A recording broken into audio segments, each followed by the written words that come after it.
lii mi ngi jóge ci Cheikhul Khadim jëm ci buur ba Jolof Sàmba Lawbe Njaay sëriñ bi dafa muslu ci seytaane sant suñ boroom daal di julli ci yonent bi sallallahu alayhi wa sallam daal di wax ni lii mi ngi jóge ci jaamu yàlla bi nga xam ne doyloo na sëkk li ko boroomam defal muy Ahmadu Mbàkke jëm ci buur ba Jolof Sàmba Lawbe. maa ngi lay nuyu bu baax te di la jox sa wàccuwaay di la xamal ne ndaw li nga yabaloon agsi na jottali na ma say nuyoo wax na ma it ne dangay sàkku ma bindal la laabire goo xam ne di nga ci mën a waaroo looloo tax ma bindal la lii. na nga xam ne àdduna du la jox lu dul loo xam ne da ko nangoo ci say moroom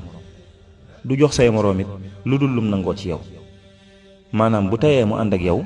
bu subaa mu woon la ginnaaw bu tayee mu reeloo la bu subaa mu jooyloo la. ginnaaw noonu la demee nag na nga fexe ba bul waru ci ree yi ndax àdduna kat day wore te day naxe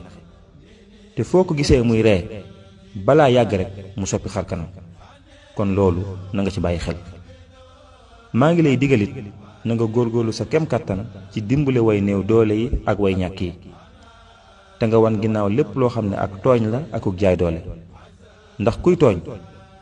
faaw dina mujj rëccu te kuy jaay doole faaw dina am bés. bul fàtte mukk ne nguur gii nga yor tey ak doole ji mu àndal yaa ngi ci jot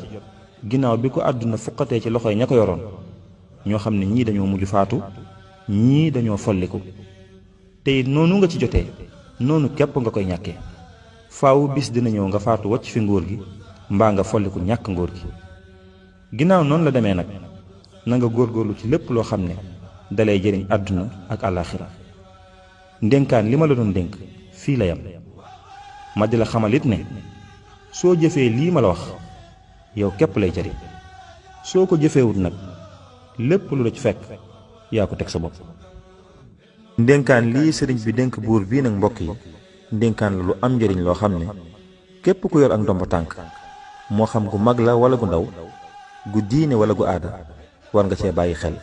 ndax dina la amal njëriñ.